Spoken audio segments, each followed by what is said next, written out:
আপনি আমাকে যা ইচ্ছা তা বলতে পারেন, কোনো সমস্যা নাই। তবে কাল কিয়ামতের ময়দানে আমার নবী যখন আপনাকে প্রশ্ন করবে, ও উম্মত তুমিও তো উম্মত, ও তো উম্মত, তুমিও তো আমাকে কেমন ভালোবাসছো, ও কেমন ভালোবাসছে, তুমি ভালোবাসছো, সাহাবাই কেমন কেমন ভালোবাসছে, তুমি কি দেখো নাই? তুমি কি মুসনাদ আহমদ তুমি খুলে দেখো নাই? তুমি কি বুখারী শরীফ খুলে দেখো নাই? যে সাহাবাই কেরাম আমি নবীজির গান মোবারক নেওয়ার জন্য পাগল হয়ে যাচ্ছে, আমার দয়াল নবীজির গান মোবারক জন্য সাহাবাই কেরাম পাগল হয়ে যাচ্ছে, নবীর তুতু মোবারক নেওয়ার জন্য সাহাবাই কেরাম পাগল হয়ে যাচ্ছেন, নবীর চুল মোবারক যখন নবীজি চুল মোবারক কাটতেন আমার সাহাবাই কেরাম তখন ওই পাশে দিয়া নবী কেমন গেরাও করতেন। বুখারী শরীফের মধ্যে আসছে যে আমার নবী সাল্লাল্লাহু আলাইহি সাল্লাম যখন চুল মোবারক যখন কাটতেন তখন সাহাবাই কেরাম এমন ভাবে সুন্দর করে গোল করে বসতেন যেন একটা চুলও যেন মাটির মধ্যে না পড়ে। সুবহানাল্লাহ।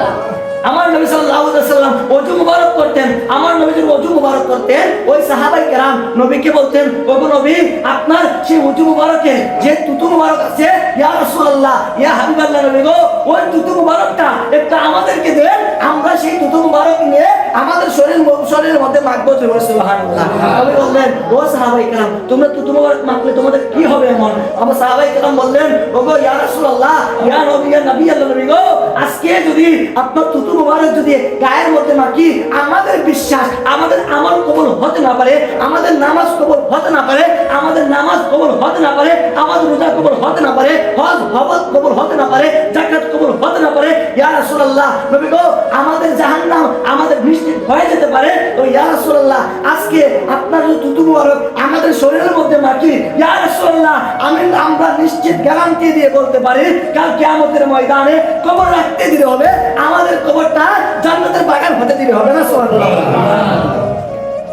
ওই সাহাবায়ে কেরাম তুতু মুবারক নবীজি তুতু মুবারককে শরীর মুবারকের মধ্যে মাখতেন, এমন ভাবে মাখতেন সাহাবায়ে কেরাম যখন নবী যখন তুতু নিক্ষেপ করতে যাইতেন, ওই সাহাবায়ে কেরাম হাত মুবারক দিয়ে তুতু মুবারককে ধরে ফেলতেন, ধরে ফেলার পরে ওই তুতু মুবারক দিয়া চেহারার মধ্যে মালিশ করতেন। ওই সাহাবায়ে কেরাম অনেকে দূরের মধ্যে থাকতো, নবীদের কাছে মুবারকের মধ্যে আসতে পারতো না। ওই সাহাবায়ে কেরাম সেই যারা নবীজির তুতু মুবারক পেয়েছে, ওই তুতু মুবারকের মধ্যে তাদের শরীর থেকে হাত বুলিয়ে নিয়ে তাদের শরীরের মধ্যে মাখতেছে। সুবহানাল্লাহ।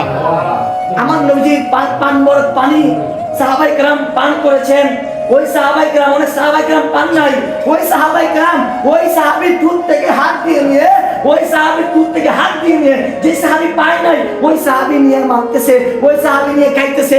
এবং সাহাবায়ে কেরাম তো আজকে যারা এই তুতু মুবারক খেয়েছে ওইটা তো কোনো কাজ ছিল না, ওইটা কিসের কাজ ছিল? ওইটা প্রেমের কাজ ছিল। সুবহানাল্লাহ। সুবহানাল্লাহ। তুতু মুবারক খাওয়া কুরআনের মধ্যে নাই, হাদিসের মধ্যে নাই, কোনো কিছুর মধ্যে নাই। বুঝি কেন? বুঝি এটা তো কোনো কুরআনের কথা নয়, ওটা প্রেমের কথা। সুবহানাল্লাহ। ওইগুলো প্রেমের বিষয়। আজকে আমি নবীকে ইসলামে সালাম জানাই, ওইটা প্রেমের বিষয়। নবীকে আজকে মহব্বত করি, ওইটা প্রেমের বিষয়। নবীকে আজকে আমি দুরূদ সালাম পাঠ করি, ওইটা প্রেমের বিষয়। নবীজির আইন কানুন মানি, ওইটা প্রেমের বিষয়। নবীজি যা করতে বলেছেন ওইটা করা, ওইটা প্রেমের বিষয়। আর ভাই আজকে আপনি মিলাদ করতে যাইয়া আপনার শরীরের মধ্যে ব্যথা সৃষ্টি হয়ে যায়, কিন্তু দেখা যাচ্ছে 16ই ডিসেম্বর যাচ্ছে আপনি বিজয়ের যে স্লোগান ওইটা হাইটে পালন করতেছেন। আবার দেখা যাচ্ছে যখন কোনো অনুষ্ঠান আসে, আপনাদের শায়েখ যখন জেল থেকে ফিরে আসে, দেখা যাচ্ছে আপনারা ওই শায়েখকে ফুল দিয়ে বরণ করতেছেন। কিন্তু আমরা যখন নবীজির আগমনে যখন মিলাদুন নবী পালন করি, ওই মিলাদুন নবীকে আপনারা বেদাত বলেন। আসলে বেদাত মিলাদুন নবী না, বেদাত আপনাদের জন্মের মধ্যে কথা বলতে ঠিক। ওই নবীকে এমন ভালোবাসতে হবে যেই নবীজি উম্মতি বলে সারা জিন্দেগি নবীজি উম্মতির কান্না করেছেন।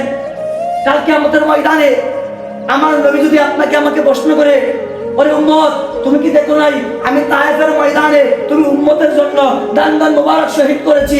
ওরে উম্মত তুমি কি দেখো নাই আমি তায়েফের ময়দানে আমার রক্ত মুবারক ঝরিয়েছি? ওরে উম্মত তুমি কি দেখো নাই আমি উহুদের ময়দানে আমার রক্ত মুবারক ঝরিয়েছি? ওরে উম্মত তুমি কি দেখো নাই আমি ওই যত যুদ্ধ হয়েছে, বদর যুদ্ধ, উহুদ যুদ্ধ, খন্দক যুদ্ধ, তাবুক যুদ্ধ, যত যুদ্ধ হয়েছে আমি নবীজি ওই রক্ত মুবারক ঝরিয়েছি। আরে উম্মত তুমি কি দেখো নাই আমি উম্মত তোমার জন্য আমি সর্বদা কান্না করেছি। কাল কিয়ামতের ময়দানে আমার নবী যদি প্রশ্ন করে, উম্মত তোমার জন্য আমি সব কিছু করতে পেরেছি, আরে উম্মত আমি আমার মাতৃভূমি ছেড়ে দিয়ে মদিনার মধ্যে হিজরত করেছি তোমার